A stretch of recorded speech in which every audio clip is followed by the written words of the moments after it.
Hello students, today we are going to start a chapter from class 11 mathematics complex number। हम लोग को पता है रियल नंबर क्या होता है। रियल नंबर क्या होता है? एक ऐसा नंबर जो हम लोग p बाई क्यू के फॉर्म में दिखा पाए, मतलब रैशनल होगा, और एक ऐसा नंबर जो p बाई क्यू के फॉर्म में ना दिखा पाए, जैसे क्या है, इरेशनल नंबर। तो हम लोग ऐसा देखे हैं एक नंबर, वो क्या है, रूट के अंदर में नेगेटिव आ रहा है। वो क्या हो जा रहा है, रूट के अंदर में नेगेटिव आ जा रहा है। तो जितना सारा नंबर रूट के अंदर में नेगेटिव आ जाए वो रियल नहीं होगा। ये सारा नंबर को छोड़कर जितना भी नंबर है वो सब क्या है, रियल।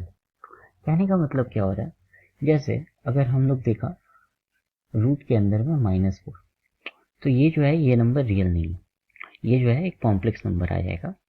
तो कॉम्प्लेक्स नंबर का डेफिनेशन क्या होगा, लिखते हैं।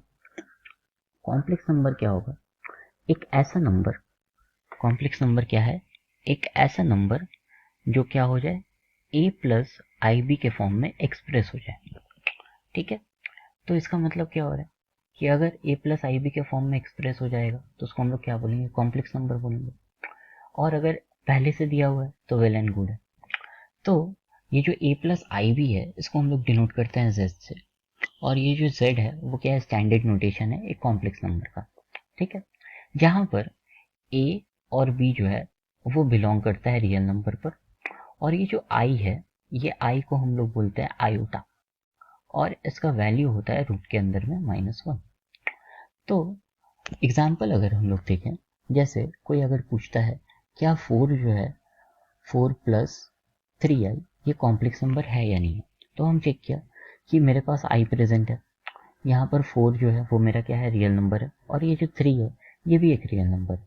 तो कंपेयर करें a प्लस आई बी से, तो ये क्या होगा, एक कॉम्प्लेक्स नंबर होगा। ठीक वैसे ही अगर कोई बोल दिया -4, अब -4 भी क्या है, एक रियल नंबर है ना, तो इसके मतलब ये भी एक क्या होगा, कॉम्प्लेक्स नंबर होगा। अब अगर हम लोग बात करते हैं कुछ ऐसा नंबर का, कोई बोला 2, तो बताओ क्या ये 2 जो है ये कॉम्प्लेक्स नंबर है या नहीं है। तो इनिशियली ये 2 जो है ये कॉम्प्लेक्स नंबर नहीं होगा, मगर अगर हम लोग इसको एक्सप्रेस करना चाहे तो क्या करेंगे, 2 प्लस आई इंटू जीरो लिख देंगे।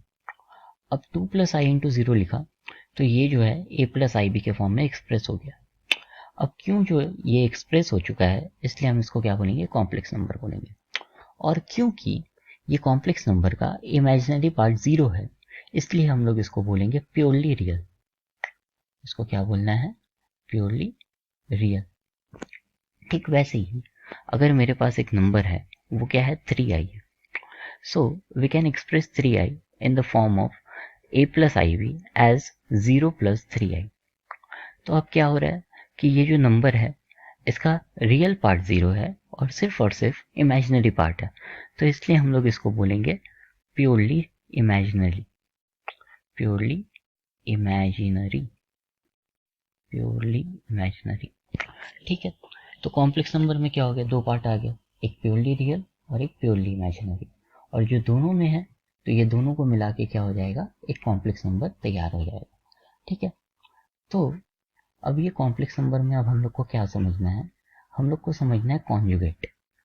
कॉन्जुगेट होता क्या है, कॉन्जुगेट का मतलब होता है बस साइन को बदल देना, मतलब we have to interchange the sign.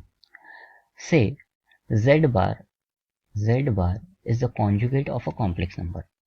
तो क्या होगा कि हम लोग को क्या करना है, इमेजिनरी पार्ट का, सिर्फ और सिर्फ इमेजिनरी पार्ट का साइन बदल देना है। तो अगर a प्लस आई बी है तो उसको हम लोग क्या कर देंगे, a माइनस आई बी कर दिया, तो ये जो है मेरा कॉन्जुगेट हो गया, और इसको हम लोग बोलेंगे z बार। ठीक है, अब इसके बाद अगर हम ये z बार का फिर से निकालते हैं बार, तो हो जाएगा z डबल बार, और इसका कॉन्जुगेट जो है वो हो जाएगा a प्लस आई बी। तो इससे हमको देख के मालूम चल रहा है कि z equals to z double bar. ये हो गया मेरा एक फॉर्मूला, ये जो है मेरा एक हो गया फॉर्मूला। ठीक है, इसके बाद हम लोग देखते हैं मॉड z, जो कि बहुत काम आएगा। तो मॉड z क्या होता है ये बाद में आएंगे। ऐसे अगर हम लोग समझें तो ये मॉड z का डेफिनेशन क्या होता है, distance, distance of a complex number from the origin जिसका मैग्नीट्यूड वैल्यू क्या होता है, रूट ओवर ए स्क्वायर प्लस बी स्क्वायर। तो यहाँ क्या आ रहा है बात, यहाँ पर बात आ रहा है कि ये कॉम्प्लेक्स नंबर का ओरिजिन से डिस्टेंस क्या होगा, वो होता है मॉड जेड। अब इसका तो ये मेरा मॉड जेड हो गया रूट ओवर ए स्क्वायर प्लस बी स्क्वायर। अब अगर हम लोग देखें, हम लोग को पता हो गया है कि आई का जो वैल्यू है वो क्या है, रूट ओवर -1। इसका मतलब क्या होगा, आई स्क्वायर हो जाएगा मेरा -1। और अगर कोई चाहे आई क्यूब का निकालना वैल्यू तो वो क्या हो जाएगा, इंडिसेस पता है हम लोग को, ये स्प्लिट कर दिया आई स्क्वायर इंटू आई में, बेस सेम है तो पावर ऐड हो जाएगा, और आई स्क्वायर का वैल्यू क्या हो गया -1, तो -1 इंटू आई क्या हो जाएगा मेरा -1। ठीक वैसे ही अगर हम लोग i4 का निकाले तो वो क्या हो जाएगा, I square into I square which is क्या हो जाएगा, -1 इंटू -1 तो हो जाएगा 1। तो अगर हम लोग देखें, अगर हम लोग z multiply by z bar करते हैं तो क्या हो जाएगा, a plus i b multiply by a minus i b. तो ये मेरा बन गया a plus b a minus b. Formula क्या है, a square minus b square. इसका मतलब ये हो जा रहा है मेरा a का स्क्वायर फिर माइनस b का स्क्वायर।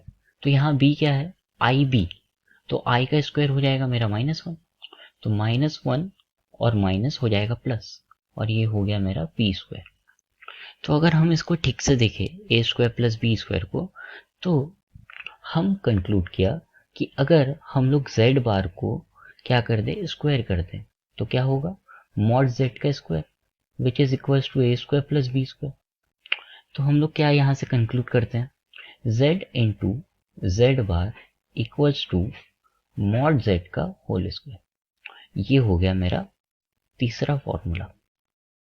ठीक है,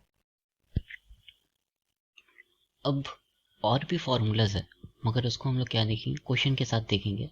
तो थोड़ा आगे मूव करते हैं। हम लोग क्या देखा कि एक कॉम्प्लेक्स नंबर का जो मॉडुलस होता है वो क्या होता है, डिस्टेंस होता है किससे, कॉम्प्लेक्स नंबर का ओरिजिन से। इसका मतलब एक कॉम्प्लेक्स नंबर को हम लोग ज्योमेट्रिकली रिप्रेजेंट कर सकते हैं। तो अगर मेरे पास क्या है, अगर हम लोग मानते हैं कि z equals to a plus i b है, इसका मतलब अगर हम लोग इसको कोऑर्डिनेट के हिसाब से दिखाएं तो वो क्या हो जाएगा, a कॉमा बी, क्योंकि a और b दोनों क्या है मेरा पॉजिटिव है। ठीक वैसे ही अगर यहाँ पर क्या होता, अगर मान लो यहाँ पर -a प्लस आई बी होता तो यहाँ का ऑर्डिनेट क्या हो जाता, -a कॉमा बी। यहाँ का एब्सिसा क्या है, -a है, और ऑर्डिनेट क्या है b। अब अगर ये a कॉमा बी हो रहा है और -a कॉमा बी हो रहा है तो इसको हम लोग रिप्रेजेंट कर पाएंगे किसमें, एक कार्टेशियन फॉर्म में। अब वो कार्टेशियन फॉर्म क्या होगा, कार्टेशियन फॉर्म जैसे हम लोग बचपन में पढ़े हैं, रेक्टेंगुलर वाला कार्टेशियन फॉर्म, ठीक वैसे ही यहाँ पर z में मतलब कॉम्प्लेक्स नंबर में भी कार्टेशियन फॉर्म है। वो कैसा है, सपोज करो कि मेरे पास ये z है, ये एक्सेस है, ठीक है। ये एक्सेस में ये जो मेरा हॉरिजॉन्टल है ये है मेरा रियल एक्सेस, ये क्या है, रियल एक्सेस। और ये जो मेरा वर्टिकल है इसको हम लोग बोलेंगे इमेजिनरी एक्सेस। इसमें क्या बोलना है, इसको बोल देना है इमेजिनरी एक्सेस। मतलब ये जो मेरा कोऑर्डिनेट आ गया ए कॉमा बी, अगर हम लोग इसको बात करें तो ये कहाँ पर लाई होगा, क्योंकि मेरा ये क्या है पॉजिटिव पॉजिटिव है, तो जाहिर सा बात है ये क्या होगा, मेरा फर्स्ट क्वाड्रेंट में लाई करेगा। तो फर्स्ट क्वाड्रेंट में कहाँ लाई कर रहा है, इस तरफ लाई कर रहा है, मान लिया। तो इसको हम कुछ नाम भी दे देते हैं, ये हो गया ए, ये हो गया मेरा ए कॉमा बी। अब हम लोग को पता है कि कोऑर्डिनेट एक्सेस जहाँ पर इंटरसेक्ट करता है उसको हम लोग बोलते हैं ओरिजिन, और ओरिजिन जो है वो हमेशा क्या होता है, 0,0 होता है, क्योंकि यहाँ से शुरुआत है। ठीक है, सपोज कर लिया कि ये जो मेरा ए है वो कहाँ तक चला है, यहाँ तक चला, तो ओ से लेके मतलब 0 से लेके यहाँ तक का डिस्टेंस क्या होगा, ए होगा। और ठीक अगर हम लोग वर्टिकली का बात करें तो ये जो मेरा होगा इसको हम लोग क्या बोलेंगे, डिस्टेंस बी। ठीक ठीक वैसे ही ये जो ओरिजिन है, ओरिजिन से लेके हम लोग अगर इसको देखें तो ये क्या हो जाएगा, मेरा डिस्टेंस हो जाएगा ओरिजिन का, ओ से लेके ए तक। और इसको हम लोग क्या बोला है कि एक कॉम्प्लेक्स नंबर का ओरिजिन से डिस्टेंस जो होता है उसको हम लोग बोलते हैं मॉड z, जो कि इक्वल किससे होता है, रूट ओवर ए स्क्वायर प्लस बी स्क्वायर। तो अगर हम लोग देखें ये जो ट्राइंगल बना है, अगर नाम देते हैं ओ ए और बोल दो यहाँ पर पी, तो इन ट्राइंगल ओ ए पी ये जो मेरा ए पी है, ए पी पे मेरा क्या है, परपेंडिकुलर है। तो अगर हम लोग क्या करें, बेस देखें तो बेस क्या है, ए है, और ये जो मेरा परपेंडिकुलर है वो क्या है, बी। तो पाइथागोरस के हिसाब से क्या होगा, H square equals to A square plus B square, मतलब perpendicular square plus base square. तो अगर एच का वैल्यू निकालते हैं तो क्या हो जाएगा, ए स्क्वायर प्लस बी स्क्वायर, और यही जो है ये रिजल्ट कर देगा मेरा मॉड z पर। ठीक है, तो एक कॉम्प्लेक्स नंबर को हम लोग क्या कर दिया, रिप्रेजेंट कर दिया कार्टेशियन फॉर्म में। तो अब अगर ये रिप्रेजेंट हो चुका है, और अगर ये मेरा राइट एंगल ट्राइंगल है, तो हम लोग बचपन में ट्रिको पढ़े हैं कि जो भी मेरा एंटी क्लॉकवाइज में एंगल बनता है उसको हम लोग बोलते हैं एंगल ऑफ इंक्लिनेशन। और क्योंकि ये मेरा वेरिएबल है इसलिए हम लोग लेट कर लिया कि ये एंगल होगा थीटा। अब थीटा क्या है, थीटा एक वेरिएबल एंगल है। ठीक है, तो अगर हम लोग बात करते हैं in triangle O P A, in triangle O P A, तो मेरा जो परपेंडिकुलर है वो क्या है, बी है। मेरा जो बेस है वो बेस क्या है, बेस जो है मेरा वो है मेरा ए, और मेरा जो हाइपोटेनस है वो हाइपोटेनस क्या है, रूट ओवर ए स्क्वायर प्लस बी स्क्वायर।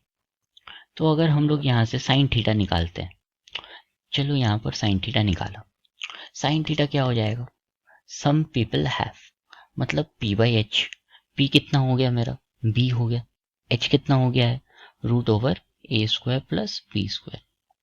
तो थोड़ा सा क्रॉस मल्टीप्लीकेशन करें, बी का वैल्यू क्या आ जाएगा, रूट ओवर ए स्क्वायर प्लस बी स्क्वायर, जिसको हम लोग क्या लिख सकते हैं, मॉड z, और ये हो जाएगा mod z sine theta. Similarly अगर हम लोग कॉस थीटा निकालते हैं तो क्या हो जाएगा, ए बाई मॉड z। तो ए का वैल्यू निकाला वो क्या हो जाएगा, A equals to mod z cos theta. अब अगर हम लोग ये ए और बी का जो वैल्यू आया है इसको हम लोग z में रिप्रेजेंट करते हैं, मतलब रिप्लेस कर देते हैं।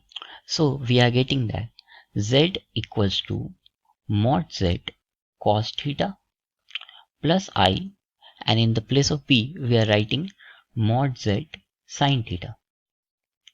If we take mod z as common, we will end up with z equals to mod z bracket open cos theta plus I sin theta. और ये जो रिलेशन बना है ये रिलेशन को हम लोग बोलते हैं polar form of z, z बोलो या फिर कॉम्प्लेक्स नंबर बोलो। और ये जो कार्टेशियन फॉर्म बना है मेरा, ये रियल एक्सेस का और इमेजिनरी एक्सेस का, इसको हम लोग बोलते हैं आर्गेंट प्लेन, इसको हम लोग बोलते हैं आर्गेंट प्लेन, इसको हम लोग बोलते हैं जेड प्लेन, या फिर इसको हम लोग बोलते हैं कॉम्प्लेक्स प्लेन। इसको हम लोग क्या बोलेंगे, कॉम्प्लेक्स प्लेन। ठीक है, तो इंट्रोडक्शन वाला पार्ट यहीं तक रहेगा, आगे फिर कंटिन्यू करते हैं।